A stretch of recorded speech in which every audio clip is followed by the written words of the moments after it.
Hi, I'm DebDedrick, high performance life and business coach, here with episode 142, How to Appreciate the Little Moments in Life. This is the holiday season, and I want to encourage you to embrace it. I want you to really step into it with joy and gratitude. So, today's tip is to kind of remind you how to do that if you're feeling overwhelmed, if you're feeling burdened, if you haven't got all your Christmas shopping done, if you feel like, oh no, I got all this stuff to cook, oh my gosh, if you're focusing on the negative, which it's kind of easy for us to do, this tip is to help you bring you back around and give you some ideas on how to approach it with joy. So, thank you so much for tuning in, and let's get right to it. Well, number one, since we're kind of going through that in our family, since we've just lost our granddad, there's a little sense of unease going into the holidays because we've never done this without him before, and I know Nana's been really struggling. So for us, and for what I've been doing, is I go back in my mind and I remember the happy times, the happy Christmases. And so if I feel that sense of unhappiness or loss coming in, I catch it right there. I push the delete key and I remember the happy times, because it's like I told Anna yesterday. I says, well, we can't bring him back. I know you'd like to, but we can focus on what we had in the past and going forward being appreciative of those moments. So, number one, just go in your mind and see it. That would be coming back around to revisiting those moments in your life were really happy. And a good one for me when I feel this way is I go back to when I was in California. See, I live in Indiana now, but I grew up in California, and it was like 3 miles from LAX airport way back when, and there was people everywhere, and that's one of the reasons I moved to the Midwest, is because I always wanted to have snow. In California, you didn't have snow, and it was barely below 50 degrees, so Christmas was way different there than it is here. But in our family, we would put up we would put up a tree. Grandma never wanted a live tree, but it would be a fake tree, and it would be white, which I objected to that too, but she never listened to me. And then what we would do is we would have Christmas at our house, and we would have the whole family in, and we would have a big feast. And I always got lots and lots of presents. My grandma, her idea of gift giving was great. I mean, she loved giving gifts, and I love to be receiving gifts. That's one of my love languages. But I think one of the funnest moments that I remembered during the holidays, and this kind of went on through the course of when I lived at home, was Grandpa and I would always make something together, and then he would always sneak me a glass of champagne, and we would share it together. That was fun, and he was always such fun. And Christmas was fun. It was, my childhood was kind of a little non-traditional since I was raised by my grandparents. But that's what I do. I go back in and I pick out. I filter the really happy moments, and then number two, when I'm remembering those moments, I can fast forward to when I had little kids. When they were little, and I could go in my mind, and you can do the same thing. Your mind has all those memories in a memory bank, and so start feeding through those, weeding through those, and remember the good ones, and then think about them and revisit them. So close your eyes and go into them, and try to relive them, and try to trigger those feelings that you had. You can trigger feelings by thinking about things.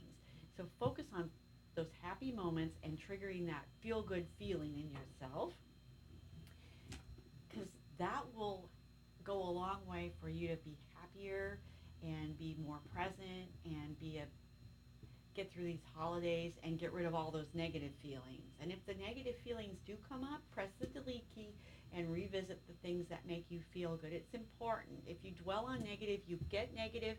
If you dwell on positive, you get positive. And I'm sure all of us have lots of happy memories from the holidays to draw on that we can use to revisit, to trigger those feelings in ourselves so we step into the holidays in our best self. Number three, practicing being grateful and having gratitude for what's going on around us now. Let's not dwell on the negative. Let's focus on being grateful.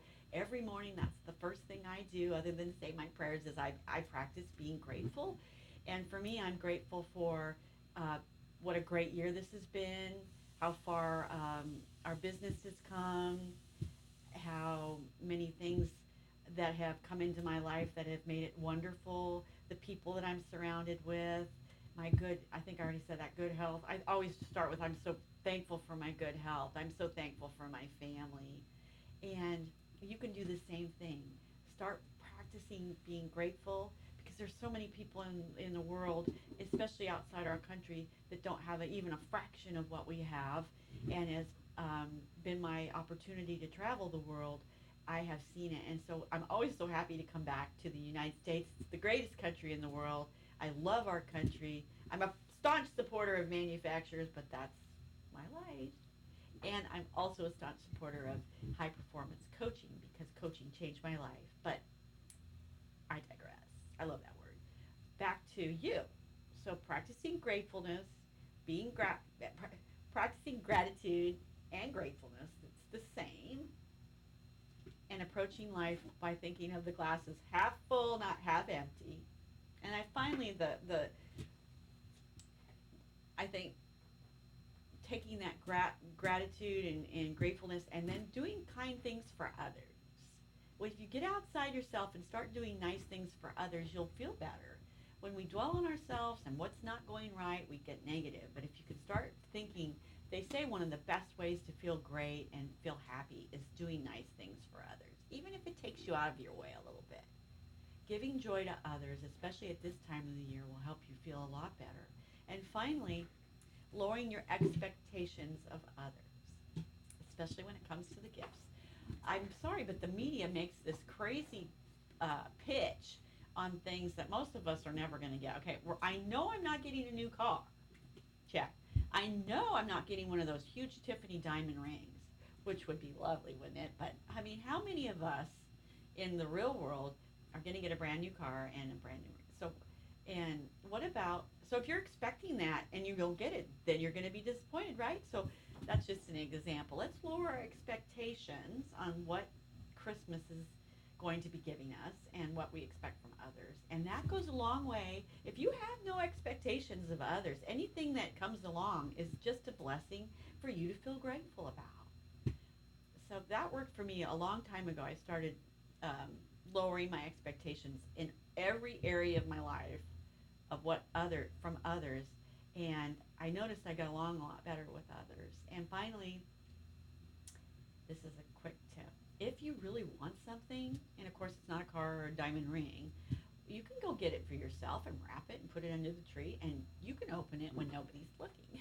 I've done that, and it's fun. That way you get what you want. That's just my little secret tip. But when I started doing that, I got everything I wanted at Christmas. Ha ha, funny, funny. So anyway, I'm just going to go back. How to appreciate the little things. I'm going to go back over this with you because I want you to have some things to use so you can have a great holiday season. Number one, remember, especially if you've lost a loved one or some things are going on in life that could make you feel less than happy, focus on thinking back to the Christmases past where you had a really fun, happy time. Another one that comes to mind is when we used to take the kids up. We'd go up to Michigan and we would go skiing. And we would go snowmobiling. I love snowmobiling. And we went up to this lake cottage, and it was on the lake, but it was frozen tundra, and there was snow everywhere. And there was there were like 4 families, and we were all like, we had our attire on, we had our snowmobile suits on, and it was like 10 million degrees below zero. And we went out snowmobiling, and we had all these like 6 or 8 snowmobiles, and we're flying down the road, and I'm gripping some guy because I cannot drive that fast. He must have been going like 85, 90 miles an hour on a snowmobile. But that was one of the Christmases that I kind of go back to. That was so much fun. And then finally going back in remembering the things of your loved ones that you love the most and seeing them in your mind and feeling them and practicing gratefulness and being grateful. And somebody's talking again. It never ever fails, but I'm just going to keep on going. Doing nice and thoughtful things for others, practicing acts of kindness and getting outside of yourself. And then finally, lowering your expectations of others goes a long way for you to create a happy and Christmas